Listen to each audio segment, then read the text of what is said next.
قان الحمین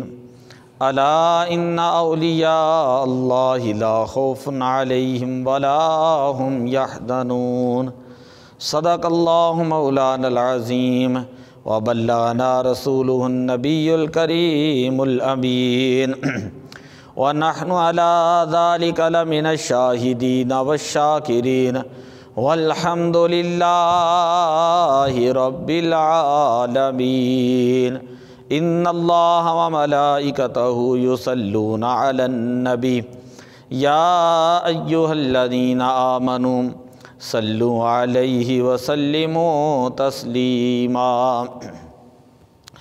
الصلاۃ والسلام علیک یا رسول اللہ وعلی آلک واصحابک یا حبیب اللہ الصلاۃ والسلام علیک یا رحمۃ للعالمین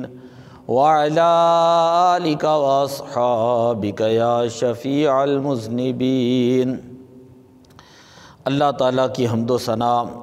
امام الانبیاء حبیب کبریاء احمد مجتبیٰ سیاح لامقام سرور انس و جاں شاہد ما طغیٰ رازدار ما اوحیٰ سر الاسرار سید الابرار احمد مختار حضرت سیدنا محمد الرسول اللہ صلی اللہ علیہ وسلم کی بارگاہ اقدس کے اندر ہدیہ عقیدت پیش کرنے کے بعد آج ہم اعلیٰ حضرت عظیم البرکت مجدد دین و ملت الشاہ امام احمد رضا خان فاضل بریلوی رحمۃ اللہ تعالی علیہ آپ کے حوالے سے چند ایک باتیں جو ہے یہاں پر کرتے ہیں۔ کون اعلیٰ حضرت جنہوں نے قرآن پاک کو ترجمے کے ساتھ لکھا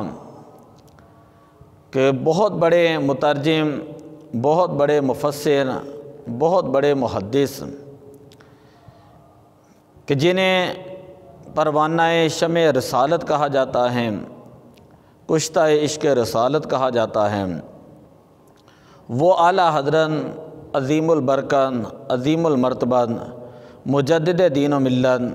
الشاہ امام احمد رضا خان فاضل بریلوی رحمۃ اللہ تعالی علیہ آپ نے اس قدر حضور علیہ الصلاۃ والسلام کی محبت کا درس دیا کہ آج ہر طرف جو ہے یہ آواز آتی ہے کہ عشق و محبت اعلیٰ حضرت۔ جس وقت آپ پہلے دن پڑھنے کے لیے قرآن پاک گئے، 4 سال کی عمر میں آپ نے ناظرہ قرآن پاک مکمل کیا، بعض نے 4.5 سال لکھا ہے۔ تو جس وقت آپ قرآن پاک پڑھنے کے لیے گئے تو قاری صاحب نے پڑھایا، بیٹا پڑھو الف با تا سا، تو آپ پڑھتے رہے، لیکن جس وقت لام الف آیا تو آپ خاموش ہو گئے۔ آپ کے دادا جان ساتھ موجود تھے، وہ فرمانے لگے کہ بیٹا قرآن پاک پڑھتے کیوں نہیں؟ عرض کی کہ الف اور لام تو میں پہلے پڑھ چکا ہوں، اب دوبارہ پڑھنے کی کیا ضرورت ہے؟ تو دادا جان نے فرمایا کہ بیٹا پہلے جو الف آیا اور لام آیا وہ سارے مفرد حروف تھے، اب قاری صاحب پڑھا رہے ہیں لام الف تو یہ مرکب حرف ہے، مرکب، تو اس لیے آپ جو ہے وہ پڑھیں۔ تو پھر آپ تھوڑی دیر بعد خاموش ہو گئے، تو کہاں سوال کیا کہ اگر مرکب حروف ہیں تو اس کی وجہ کیا ہے؟ تو دادا جان نے کہا بیٹا جو پہلے مفرد حروف تھے نا، مفرد حروف وہ اس لیے تھے کہ شروع میں جو تم نے الف پڑھا ہے وہ الف نہیں تھا، وہ حمزہ تھا، اور یہاں پر جو تم پڑھ رہے ہو وہ الف ہے، تو الف کو لام کے ساتھ ملایا گیا ہے۔ کہا اگر الف کو لام کے ساتھ ملانا تھا یا کسی کے ساتھ ملانا تھا تو کسی با کے ساتھ جو قریب حروف ہیں، تا قریب حروف ہیں، اسی طرح سا کر قریب ہی ہے، اس کے ساتھ ملا دیتے ہیں، جا کر الف کو لام کے ساتھ کیوں ملایا؟ تو دادا جان کہنے لگے بیٹا بات یہ ہے کہ جب الف لکھا جائے نا تو درمیان کے اندر لام آتا ہے، اور جب لام لکھا جائے تو درمیان میں الف آتا ہے۔ الف اور لام دونوں آپس میں سیرت کے اعتبار سے اور صورت کے اعتبار سے دونوں ہم شکل ہیں اور موافقت ان کے اندر پائی جاتی ہے، اس وجہ سے جو ہے وہ لام الف جو ہے، الف کو لام کے ساتھ جو ہے وہ لکھا گیا۔ ابھی بچپن کا عالم ہے، اعلیٰ حضرت رحمۃ اللہ تعالیٰ علیہ ایک مرتبہ قرآن پاک پڑھ رہے تھے کہ پڑھتے پڑھتے ایک جگہ پر استاد پڑھا رہے ہیں زیر، لیکن آپ جو ہے وہ ہر دفعہ زبر پڑھ رہے ہیں۔ استاد زیر پڑھا رہے ہیں اور آپ زبر پڑھ رہے ہیں۔ استاد نے جو وہ زیر پڑھائی، آپ زبر پڑھ رہے ہیں، تو آپ کے دادا پاس بیٹھے ہوئے تھے، انہوں نے ایک اور قرآن پاک منگوایا، تو قرآن پاک کو دیکھا تو جو استاد پڑھا رہے تھے وہ غلط تھا، یعنی کاتب کی غلطی تھی، اور جو اعلیٰ حضرت پڑھ رہے تھے وہ بالکل صحیح تھا۔ تو کہا بیٹا جب استاد جو ہے وہ زیر پڑھا رہے تھے تو تم پڑھتے کیوں نہیں تھے؟ کہا کہ وہ میری زبان کے اوپر ہی نہیں آ رہا تھا۔ یعنی آپ دیکھیں بچپن کا عالم ہے ابھی، تو آپ نے 4 سال کی عمر کے اندر قرآن پاک کو ناظرہ پڑھ لیا، 3.5 سال کی عمر کے اندر آپ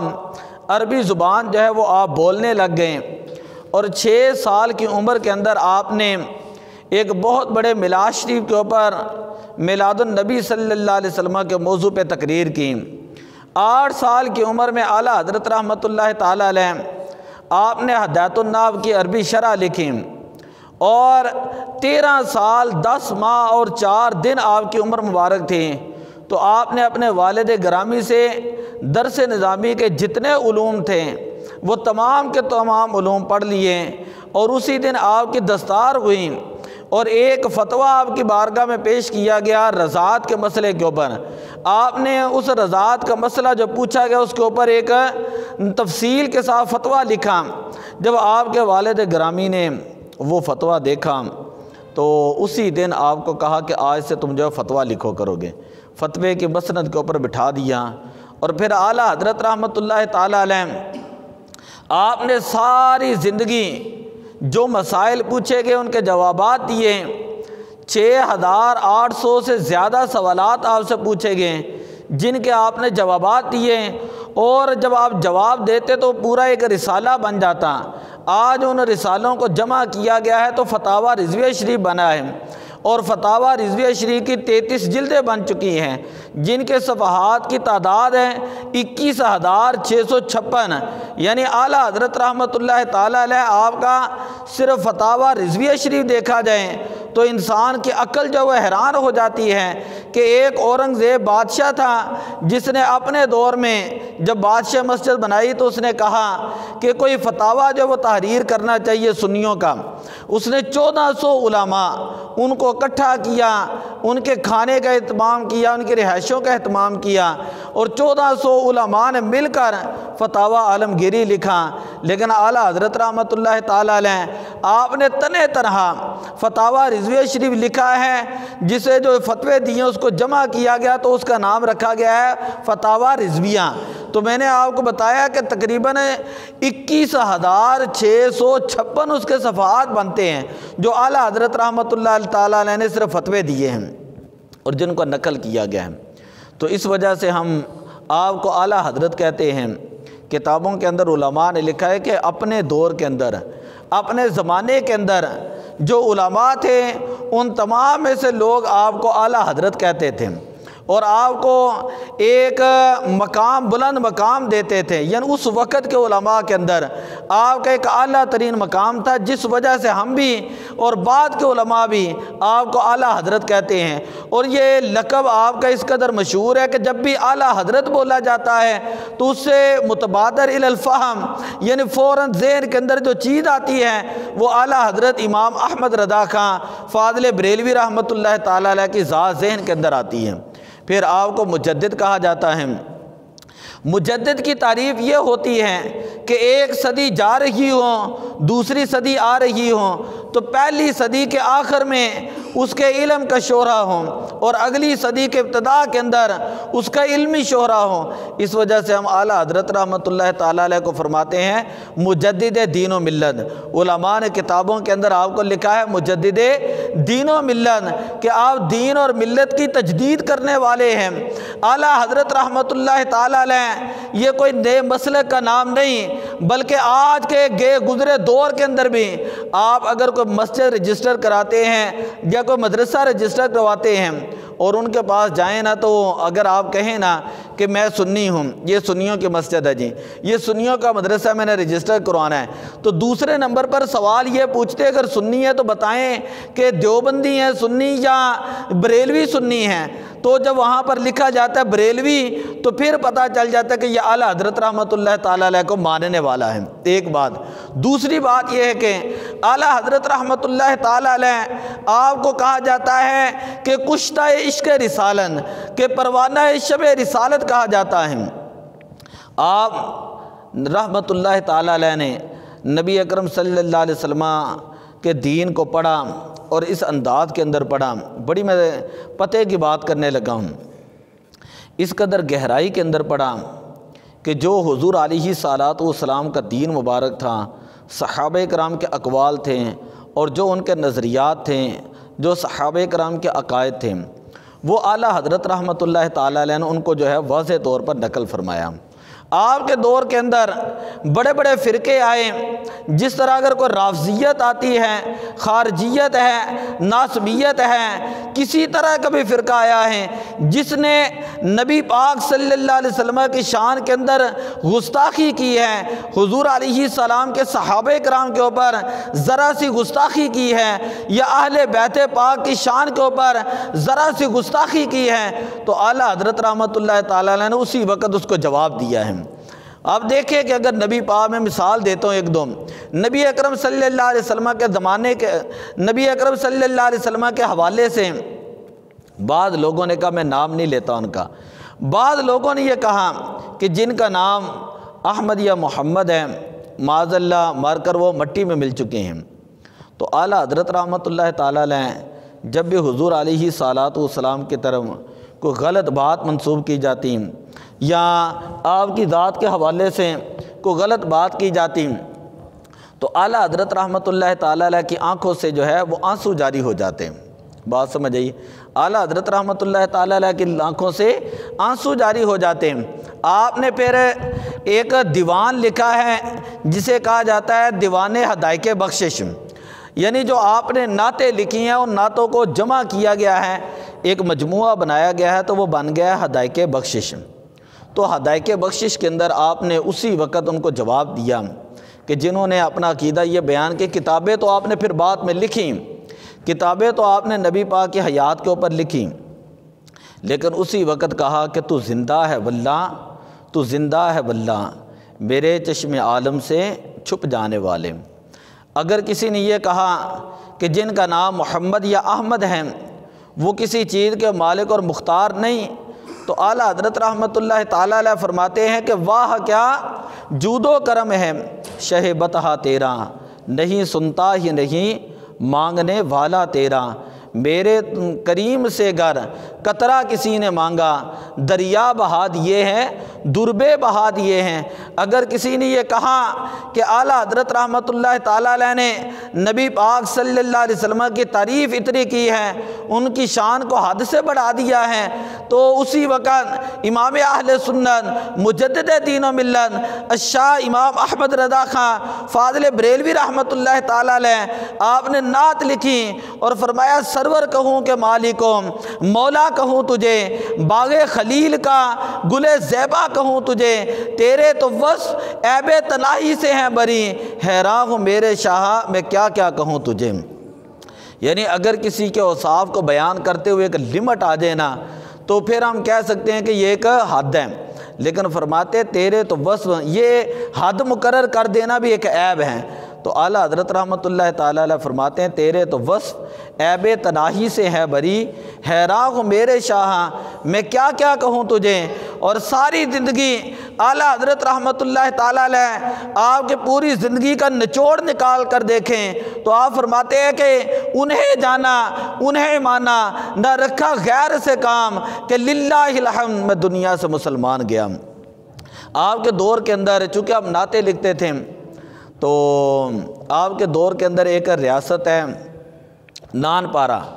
نان پارہ ریاست کا ایک بہت بڑا راجہ تھا،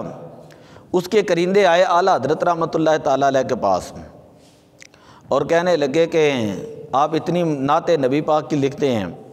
تو جو ہمارا راجہ ہے اس کے بارے میں کوئی آپ کلمات لکھے، کوئی غزل وغیرہ لکھ دیں ہیں، اس کی کوئی تعریف کریں، آپ کو بڑا وہ مال دے گا، دولت دے گا۔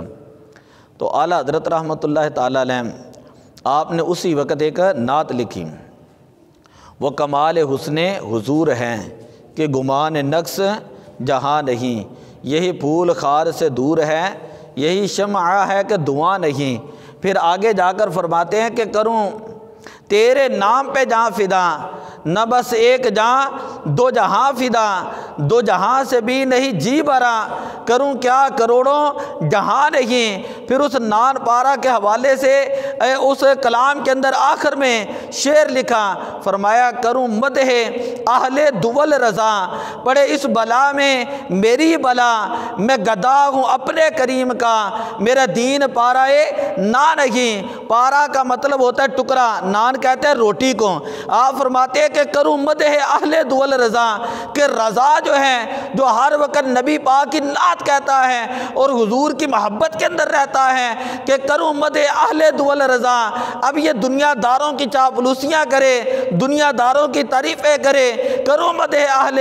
دول رضا، پڑے اس بلا میں میری بلا، میں گدا ہوں اپنے کریم کا۔ کہتے ہیں میں تو حضور کے در کا گدا ہوں، میرا دین پارہ نا نہیں۔ یہ جو میں نے دین پڑھا ہے یہ دنیا کی روٹیوں کے ٹکڑوں کے لیے نہیں پڑھا، میں تو حضور علیہ السلام کی چوکھٹ کا خادم ہوں، اور جب بھی میری زبان سے الفاظ نکلتے ہیں وہ حضور علیہ السلام کی تعریف کے اوپر نکلتے ہیں۔ بلکہ مجھے باتوں سے بات یاد آ گئی کہ اعلیٰ حضرت رحمۃ اللہ تعالیٰ علیہ جب آپ دوسری مرتبہ حج کے لیے گئے تو اپنی والدہ کے ساتھ تھے، تو کشتی وہاں پر طوفان آیا تو لوگوں نے کفن پہن لیے۔ اعلیٰ حضرت رحمۃ اللہ تعالیٰ علیہ آپ نے اپنی والدہ کو تسلی دی کہ کچھ بھی نہیں ہوگا، بالکل بے فکر رہیں، لیکن وہ پھر بھی گھبرائی ہوئی تھیں۔ آپ نے اپنی والدہ سے عرض کی کہ میں نے جب سواری کی ہے تو سوار ہوتے ہی میں نے بسم اللہ شریف پڑھ کر حضور علیہ السلام کی سنت کے مطابق سفر کی دعا قرآن پاک کی آیت پڑھ لی ہے، تو اب میرا اپنے دین کے اوپر، قرآن کے اوپر اور سنت کے اوپر، حدیث کے اوپر کامل یقین ہے، کامل توکل ہے اور پختہ یقین ہے کہ اللہ تعالیٰ ہمیں کوئی نقصان نہیں پہنچائے گا۔ تو اسی طرح حاجی حضرات جب وہاں پر پہنچ گئے تو اعلیٰ حضرت رحمۃ اللہ تعالیٰ علیہ جب مکے میں پہنچے، میں ایک مکے کی بات سنا دیتا ہوں۔ جس وقت آپ مکے میں پہنچے تو طواف کر رہے تھے تو شدید ترین بارش ہو رہی تھی اور آپ کو سخت ترین بخار تھا۔ لوگوں نے کہا کہ آپ کیوں اس طرح کر رہے ہیں، آپ بعد میں طواف کر لینا۔ آپ نے فرمایا کہ مجھے حدیث پہنچی ہے، نبی پاک نے فرمایا جو بندہ بارش کی حالت میں خانہ کعبے کا طواف کرتا ہے وہ گویا اللہ تعالیٰ کے دریائے رحمت کے اندر غوطہ زن لگاتا ہے، یعنی اللہ کے دریائے رحمت کے اندر وہ غوطے لگا رہا ہوتا ہے۔ کہنے والے نے کہا یہ تو حدیث ضعیف ہے۔ فرمایا اگرچہ ضعیف ہے لیکن اس کی نسبت تو مصطفیٰ کی طرف ہو چکی ہے نا، تو اعلیٰ حضرت کا ایمان تو بڑا قوی ہے۔ تو آپ طواف کرتے رہے۔ اسی طرح اعلیٰ حضرت رحمۃ اللہ علیہ آپ نے اپنا طواف مکمل کیا تو وہاں پر کچھ نجدی لوگ تھے، انہوں نے آپ کو جو ہے ایک سوال پوچھا اور وہ یہ سمجھتے تھے کہ اعلیٰ حضرت بیمار ہیں، جب جواب نہیں دیں گے تو ہم ان کا مذاق اڑائیں گے۔ انہوں نے پوچھا کہ کیا نبی پاک کو غیب کا علم ہے؟ ذرا توجہ سے بات سننا، پہ چھوٹے بچے ہوں یار۔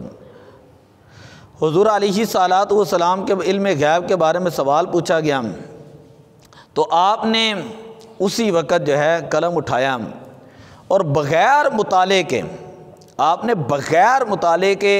ایک کتاب لکھی ہے 8 گھنٹے کے اندر۔ اس کتاب کا نام ہے الدولۃ المکیہ، الدولۃ المکیہ، یہ علم غیب کے اوپر اتنی زبردست کتاب ہے، ہم نے تو کئی مرتبہ اس سے پڑھا ہے اور اس کو بیان بھی کیا ہے۔ تو خیر جب آپ نے 8 گھنٹے کے اندر وہ کتاب لکھی تو جو علماء حرمین شریفین تھے وہ کتاب دیکھ کر حیران ہو گئے، اور اعلیٰ حضرت رحمۃ اللہ تعالیٰ علیہ سے پوچھتے تھے کہ تم نے پڑھا کہاں سے ہے؟ یعنی یہ حضور علیہ الصلوۃ والسلام کی عطا مبارک تھی۔ اللہ تعالیٰ نے اتنا آپ کو حافظہ دیا تھا کہ ایک مرتبہ جو آپ کے پاس خط آئے تو خطوں کے اندر لکھا ہوا تھا حافظ صاحب۔ خط کے اندر کیا لکھا تھا؟ حافظ صاحب۔ آپ نے خط پڑھا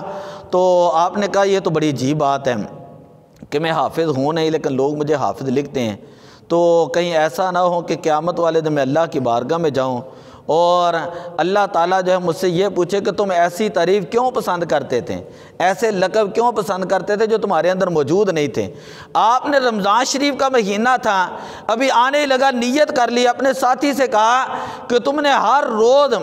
عشاء کی جب اذان ہو جائے تو اس وقت تم نے مجھے سپارہ سنانا کرنا ہے، ایک سپارہ ہر روز تم نے مجھے سنانا کرنا ہے۔ اعلیٰ حضرت رحمۃ اللہ تعالیٰ علیہ اسے سپارہ سنتے ہیں اور اسی وقت اس کو سنا دیتے ہیں۔ جب نماز تراویح آتی ہیں تو نماز تراویح کے اندر آپ وہ سپارہ دوبارہ دہرا دیتے ہیں، یعنی اتنی دیر کے اندر آپ نے حفظ کیا۔ 30 دن ہوئے تو آپ کے 30 پارے قرآن پاک کے مکمل ہو گئے۔ 30 دنوں کے اندر آپ نے قرآن پاک کو مکمل حفظ فرما دیا۔ آج تو ہمارے بچے رٹے لگاتے ہیں، 3 سال لگاتے ہیں،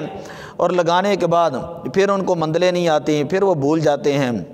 آج کے دور کے اندر تو سمجھ لیں، میں یہ سمجھتا ہوں کہ لوگوں نے ایک رسم ہی بنا دی ہے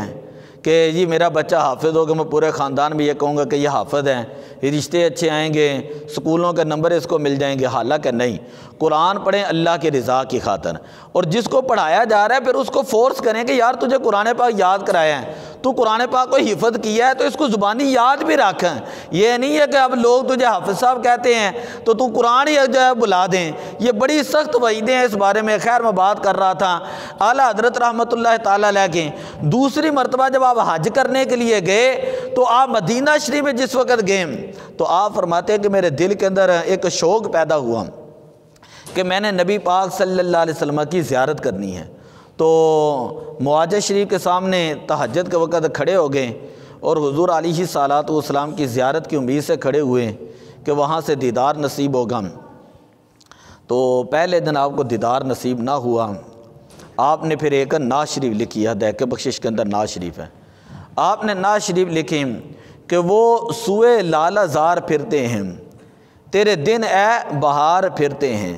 وہ سوئے لالہ زار یعنی یا رسول اللہ صلی اللہ علیہ وسلم آپ باغ کی طرح تشریف لا رہے ہیں، اے بہار تمہیں بھی اب ناز ہونا چاہیے کہ حضور علیہ الصلوۃ والسلام دیدار کروا رہے ہیں۔ یعنی یہ آپ نے اپنی ایک امید لکھی، ایک خواہش لکھی پہلے شعر کے اندر، اور آخری شعر کے اندر آپ نے لکھا کہ کوئی تجھ سے کیوں پوچھے تیری بات رضا، کوئی کیوں پوچھے تجھ سے تیری بات رضا، تجھ سے کتے ہزار پھرتے ہیں۔ جب آپ نے یہ لکھا کہ اے اعلیٰ حضرت تیری بات کون یہاں پہ پوچھیں، بہت سارے سگانے مدینہ نبی پاک کے عاشق یہاں پر موجود ہیں، تو اے اعلیٰ حضرت تیری بات یہاں پر ہے امام احمد رضا کہ تجھ سے کتے ہزار پھرتے ہیں۔ فرماتے ہیں کہ یہ نعت لکھ کر معاجہ شریف کے سامنے اس طرح با ادب طریقے کے ساتھ کھڑے ہو گئے تو فرماتے ہیں کہ اسی وقت نبی اکرم صلی اللہ علیہ وسلم نے کرم فرمایا اور عالم بیداری کے اندر اعلیٰ حضرت عظیم البرکات مجدد دین و ملت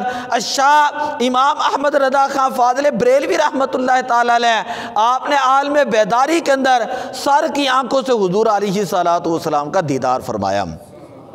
یہ تو حضور علیہ السلام کا کرم ہے نا کہ جس کے اوپر مرضی کرم فرما دیں۔ یہ تو موضوع ہی بڑا ایک لمبا بن جاتا ہے اگر میں صرف یہی بیان کروں کہ کس طرح امام جلال الدین سیوطی رحمۃ اللہ تعالی علیہ انہوں نے ایک مسئلہ لکھا تھا تو جس سے خوش ہو کر نبی اکرم صلی اللہ علیہ وسلم نے عالم بیداری کے اندر ان کو 70 مرتبہ بعض نے 72 مرتبہ لکھا ہے، 72 مرتبہ حضور علیہ السلام نے ان کو زیارت کروائی تھی۔ اور امام بصیری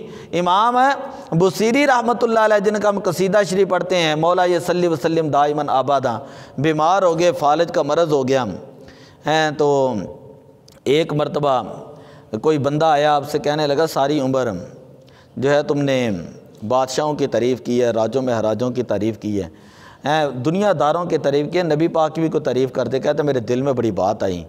تو اس کے بعد میں نے قلم اٹھایا اور یہ قصیدہ بردہ شریف لکھا کہ مولا صلی وسلم دائما آبادا علی حبیبی کا خیر الخلق کلہم۔ الحمدللہ مجھے مکمل یہ سارا پورا قصیدہ شریف عربی زبان کے اندر مکمل میں حافظ ہوں اس کا، اور کئی سال میں پڑھتا رہا ہوں، ابھی بھی اس کی تلاوت ہم کرتے ہیں۔ جب آپ نے یہ لکھا محمد سید الکونین والثقلین والفریقین من عرب ومن اعجم، تو فمبلغ العلم فیہ انہ بشر وانہ خیر خلق اللہ کلہم، تو جب آپ نے یہ کلمات لکھے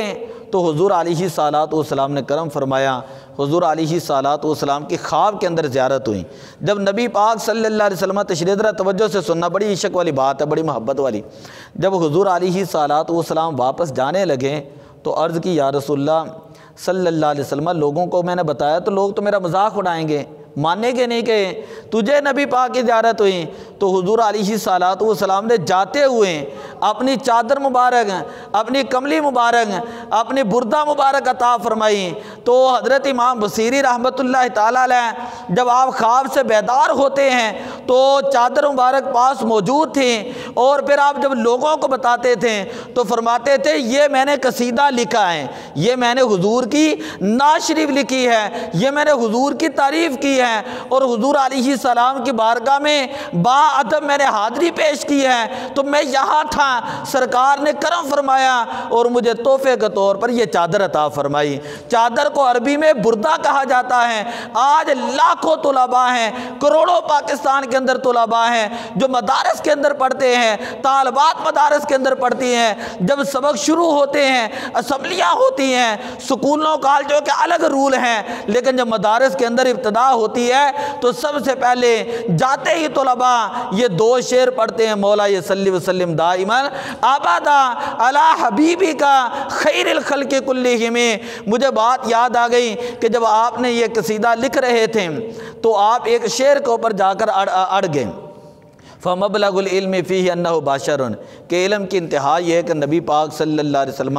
بظاہر لبادہ بشری میں تشریف لائے۔ تو دوسرا شعر کئی دن ہو گئے، دوسرا مصرع وہ نہیں لکھ رہے تھے۔ تو خواب میں جب نبی پاک صلی اللہ علیہ وسلم تشریف لائے ہیں نا، تو حضور علیہ السلام نے فرمایا بصیری اس کے اندر اس سے آگے یہ لکھو وَأَنَّهُ خَيْرُ خَلْقِ اللَّهِ كُلِّهِمْ، کہ حضور علیہ الصلوۃ والسلام اللہ کی ساری مخلوق میں سے سب سے زیادہ بہتر ہیں۔ تو بات میں یہ کر رہا تھا اعلیٰ حضرت عظیم البرکت مجدد دین و ملت شاہ امام احمد رضا خان فاضل بریلوی رحمۃ اللہ تعالیٰ علیہ، دو دوست اس طرح بیٹھے ہوئے آئے، ایک کا نام تھا ارشاد، ایک کا نام تھا احبہ۔ انہوں نے کہا کبھی آپ نے فارسی کے اندر بھی نعت لکھی ہے؟ اعلیٰ حضرت رحمۃ اللہ علیہ نے قلم اٹھایا اور اسی وقت 4 زبانوں کے اندر نعت لکھی۔ کتنی زبانوں میں؟ 4 زبانوں میں نعت لکھی کہ لم یاتی نذیرو کا فی نظر مثلے تو نہ شد، پیدا جانا جگ راج کو تاج تورے سر سو ہے، کہ یہ پورا کلام لکھا اور آخر میں لکھتے ہیں کہ ارشاد احبہ ناطق تھا لاچار اس راہ پہ پڑا جانا۔ فرمایا میرے ذہن میں کوئی خاص پلاننگ نہیں تھی کہ میں نعت لکھتا، لیکن چونکہ دوستوں نے فرمائش کی تو بیٹھے بیٹھے اسی وقت جو ہے وہ آپ نے یہ پورا نبی پاک کی بارگاہ کے اندر کلام پیش کر دیا۔ تو بات یہ ہے کہ جس کے اوپر اللہ کا کرم ہو جاتا ہے نا، جس کے اوپر اللہ کا کرم ہوتا ہے، اللہ کا فضل ہوتا ہے، نبی اکرم صلی اللہ علیہ وسلم کی نگاہ ہو جاتی ہے، حضور علیہ الصلوۃ والسلام کی توجہ ہو جاتی ہے، پھر وہ بندہ جو ہے وہ دنیا کے اندر ممتاز ہو جاتا ہے، دنیا کے اندر ممتاز ہو جاتا ہے۔ میں نے کئی مرتبہ یہاں پہ بات کی کہ جو علامہ اقبال نے شعر لکھے تھے، موضوع سے ہٹ گئی یہ بات، علامہ اقبال نے جو شعر لکھے تھے کہ تو غنی اد ہر دو عالم من فقیر، روز محشر عذر ہائے من پذیر، ور حسابم رات بینی ناگزیر، اد نگاہ مصطفیٰ پنہا بغیر۔ یہ آپ کا دوست تھے، انہوں نے آپ سے یہ ربائی لے لی۔ پھر اس کے بعد آپ نے جو ہے ایک اور کلام لکھا کہ جس کے اندر یہ آپ نے استغاثہ پیش کیا کہ یا رسول اللہ جل کل قیامت والے دن آپ کل قیامت والے دن حساب لیا جائے تو اللہ کی بارگاہ میں عرض کی کہ از نگاہ مصطفیٰ پنہا بغیر، کہ حضور علیہ السلام کے نگاہ مبارک سے مجھے پوشیدہ رکھنا۔ تو اعلیٰ حضرت رحمۃ اللہ تعالیٰ علیہ کے اوپر اگر بیان کریں تو کئی جمعے، یقین کریں میں بلا مبالغہ کہہ رہا ہوں، کئی لوگ ہیں اللہ کا گھر ہے، ممبر رسول ہے، میں صرف اعلیٰ حضرت کے اوپر جمعہ پڑھاؤں نا تو میرے خیال سے ایک پورا سال میں جمعے پڑھاتا رہوں، اور ایک بات جب میں کروں نا تو دوسری دوبارہ نہیں کروں گا۔ کہ یہ جو ہم ترجمہ پڑھتے ہیں نا، ترجمہ کنز الایمان شریف، یہ اعلیٰ حضرت رحمۃ اللہ تعالیٰ علیہ نے لکھا ہے۔ سونے کے وقت جنہوں نے بارش شریعت لکھی وہ آپ کے پاس آگے کو ترجمہ لکھ دیں۔ تو لوگوں کی فرمائش ہے، آپ نے کہا سارا دن تھکا ہوتا ہوں، چلو سونے کے وقت آپ کاغذ قلم لے کر آ جائیں، جو میں لکھاؤں گا وہ لکھ لینا۔ جب انہوں نے لکھایا اعلیٰ حضرت رحمۃ اللہ تعالیٰ علیہ، آپ لکھاتے رہیں اور مولانا امجد علی آدمی آپ جو ہے لکھتے رہیں۔ اس ترجمے کا نام ہے کنز الایمان شریف۔ کیا نام ہے؟ کنز الایمان ترجمے کا نام ہے۔ دنیا کا کوئی ترجمہ اٹھا کر دیکھ لیں، کوئی ترجمہ، کچھ 40-50 ترجمے میں نے قرآن پاک کے خود پڑھے ہیں، 40-50 ترجمے، کوئی دنیا کا ترجمہ اٹھا کر دیکھ لیں۔ جب وہ ترجمہ کرتے ہیں، بسم اللہ کرتے ہیں نا، تو کہتے ہیں بسم اللہ الرحمن الرحیم، لکھتے ہیں کہ شروع اللہ کے نام سے۔ کیا لکھتے ہیں؟ شروع اللہ کے نام سے۔ وہ یہ نہیں کہتے کہ اللہ کے نام سے شروع، وہ لکھتے ہیں شروع اللہ کے نام سے۔ اعلیٰ حضرت رحمۃ اللہ علیہ نے ترجمہ کیا تو آپ فرماتے ہیں کہ اللہ کے نام سے شروع، اللہ کے نام سے شروع، کیونکہ حدیث میں یہ کل امر ذی بال لم یبدا بسم اللہ تعالی فہو اقطع، کہ جو بابرکت کام اللہ کے نام سے شروع نہ کیا جائیں اس کے اندر برکت نہیں رہتی، اس کے اندر برکت ہے۔ اعلیٰ حضرت فرماتے ہیں جب آپ نے شروع میں یہ کہہ دی شروع اللہ کے نام سے، پھر شروع تو نہ رہا، آپ لکھتے ہیں اللہ کے نام سے شروع، پھر لوگ ترجمہ کرتے ہیں اور لکھتے ہیں کہ شروع کرتا ہوں اللہ کے نام سے۔ اعلیٰ حضرت فرماتے ہیں اگر کوئی عورت پڑھ رہی ہے تو پھر وہ کیا کرے گی؟ آپ نے ترجمہ کیا اللہ کے نام سے شروع، جو بڑا مہربان نہایت رحم والا۔ یہ اعلیٰ حضرت رحمۃ اللہ علیہ، تو اس کے اوپر تو پی ایچ ڈیاں ہوئی ہیں، لوگوں نے پی ایچ ڈیاں کی ہیں محاسن کنز الایمان کے نام کے اوپر، کہ آج ازہر یونیورسٹی کے اندر سبقاً جو ہے یہ ترجمہ پڑھایا جاتا ہے اعلیٰ حضرت کا، جو ہمارے مدارس کے اندر پڑھایا جاتا ہے۔ تو اگر ترجمہ دیکھنا ہے تو اعلیٰ حضرت رحمۃ اللہ تعالیٰ علیہ کا دیکھو، اگر شاعری دیکھنی ہے تو ہدایت بخشش دیکھ لیں، اگر فتاوی جات دیکھنے ہیں تو اعلیٰ حضرت رحمۃ اللہ تعالیٰ علیہ کا فتاوی رضویہ شریف اٹھا کر دیکھ لیں، خود پتہ چل جائے گا کہ یہ حضور علیہ السلام کے معجزے کا نام اعلیٰ حضرت ہے۔ ہم ایسے ہی اعلیٰ حضرت نہیں کرتے کہ جس وقت اہل بیت کے اوپر بات ہوئی تو اعلیٰ حضرت رحمۃ اللہ تعالیٰ علیہ آپ نے کتابیں لکھی اپنی جگہ پر، لیکن اس وقت ایک کمال کا شعر لکھا، فرماتے ہیں تیری نسل پاک میں ہے بچہ بچہ نور کا، تو ہے عین نور تیرا سب گھرانہ نور کا، چمک تجھ سے پاتے ہیں سب پانے والے، میرا دل بھی چمکا دے چمکانے والے، برستا نہیں دیکھ کر ابر رحمت، بدوں پر بھی برسا دے برسانے والے، تو زندہ ہے واللہ تو زندہ ہے واللہ، میرے چشم عالم سے چھپ جانے والے۔ تو میں نے آپ سے یہ کہا ہے کہ جس کے اوپر حضور کی توجہ ہو جاتی ہے وہ بندہ دنیا کے امام بن جاتا ہے، اسے دنیا کے محتاجی نہیں رہتی، ادھر ادھر در بدر بھٹکنے کی ضرورت نہیں رہتی۔ آج جن کے عقائد درست نہیں ہے نا، کہ وہ کسی مسلک کا ہے، وہ اعلیٰ حضرت رحمۃ اللہ علیہ کا فتاوی رضویہ پڑھ لیں، یقین کریں اگر اس کے عقائد درست نہ ہو جائے تو پھر ہمیں پکڑ لیں 14 صدیوں کے اندر، باقی ساری کتابیں چھوڑ دیں لیکن اعلیٰ حضرت کو پڑھ لیں، آپ کو پتہ چل جائے گا کہ آپ نے جو بات کی ہے یا تو وہ قرآن پاک کی کسی آیت کی تفسیر ہے یا وہ حضور علیہ السلام کے کسی فرمان کی تشریح نظر آئے گی۔ اپنے پاس سے کوئی بات نہیں کی، جب بھی بات کی ہے تو حضور علیہ السلام کی محبت اور ذات کے اندر فنا ہو کر بات کی ہے۔ آخری جملہ میں کہتا ہوں، آج 10 منٹ اوپر ہو گئے ہیں، اعلیٰ حضرت رحمۃ اللہ تعالیٰ علیہ فرماتے ہیں کہ جو بندہ نبی پاک صلی اللہ علیہ وسلم کا گستاخ ہے، یہ جملہ یاد رکھیں، جو بندہ نبی پاک صلی اللہ علیہ وسلم کا گستاخ ہے، تم اس کو اپنی زندگی سے اس طرح نکال دو جس طرح دودھ سے مکھی نکال کر پھینک دیتے ہیں، خواہ وہ کتنا ہی معزز کیوں نہ ہو، خواہ وہ پیر ہوں، خواہ وہ استاد ہوں، خواہ وہ والد ہوں، جس کو نبی پاک کا حیا نہیں ہے نا تو وہ تمہیں دین کیا سکھائے گا؟ جو نبی پاک کو گالیاں دیتا ہے، جو حضور کی ذات کو نہیں چھوڑتا، کیا وہ تمہاری عزتوں کو چھوڑے گا؟ یعنی یہ اعلیٰ حضرت رحمۃ اللہ تعالیٰ علیہ نے فتاوی رضویہ شریف کے اندر یہ معاملہ لکھا۔ لوگوں نے کہا کہ جب آپ رسالے لکھتے ہیں، اعلیٰ حضرت کو فرمایا کہ جب صحابہ کرام کی عزت کے اوپر رسالے لکھتے ہیں، حضرت امیر معاویہ کی شان کے اوپر رسالے لکھتے ہیں، اہل بیت کی شان کے اوپر رسالے لکھتے ہیں، لوگ آپ کو باتیں کرتے ہیں، لوگ گالیاں نکالتے ہیں۔ آپ فرماتے ہیں کہ جب گالیاں نکالتے ہیں نا تو کم از کم اتنی دیر مجھے گالیاں نکالتے ہیں، نبی پاک کی آل کو تو کچھ نہیں کہتے ہیں، صحابہ کرام کے اوپر تو زبان درازی نہیں کرتے یا بکواس نہیں کرتے، یا حضور علیہ السلام کی ذات مبارک کے اوپر وہ طعن و تشنیع تو نہیں کرتے، وہ میری ذات کے اوپر کرتے ہیں۔ فرمایا کہ میں ایسی شہد کی مکھی ہوں کہ جس کے شہد کا بھی جواب نہیں اور جس کے ڈنگ کا بھی جواب نہیں، کہ وہ رضا کے نیزے کی مار ہے، کہ عدو کے سینے میں غار ہے، کہ آج 100 سال ہو چکے ہیں لیکن اعلیٰ حضرت رحمۃ اللہ علیہ کی ضربیں آج تک بد مسلک لوگوں اور بد مذہب لوگوں کو نہیں بھولیں۔ اس قدر شدت کے ساتھ آپ نے شیعوں کا رد کیا، دیوبندیوں کا رد کیا اور وہابیوں کا رد کیا کہ آپ ان کی کتابیں پڑھ کر دیکھ لیں، آپ کو پتہ چل جائے گا کہ سنی مسلک ہوتا کیا ہے۔ ہم نے تو صرف اپنے اوپر لبادے سنیوں کے رکھے ہیں کہ سنیوں کے اندر ویسے گل گئے اور صرف ختم دعا دیے تو ہم کہہ دیں صرف سنی ہے، باقی جو مرضی کرتے رہے کہتے کوئی بات نہیں۔ اعلیٰ حضرت رحمۃ اللہ علیہ کی تعلیمات کو پڑھیں، بچوں کو اعلیٰ حضرت کا ترجمہ پڑھائیں، بچوں کو اعلیٰ حضرت رحمۃ اللہ علیہ کا کوئی ہدایت بخش جو وہ یاد کرائیں، نعتیں یاد کرائیں، پھر پتہ چلے گا کہ حضور علیہ السلام کی محبت کیا چیز ہوتی ہے۔ کہ ہماری مسجدوں کے باہر لکھا ہوتا ہے بریلوی، اور یہ اس بات کی نشانی ہوتی ہے کہ یہاں جو عقائد بیان کیے جائیں گے وہ اہل سنت و جماعت کے کٹر عقائد بیان کیے جائیں گے جو صحابہ کرام سے مروی ہیں، جو حضور علیہ السلام کی تعلیمات ہیں۔ دعا اللہ عمل کی توفیق عطا فرمائے۔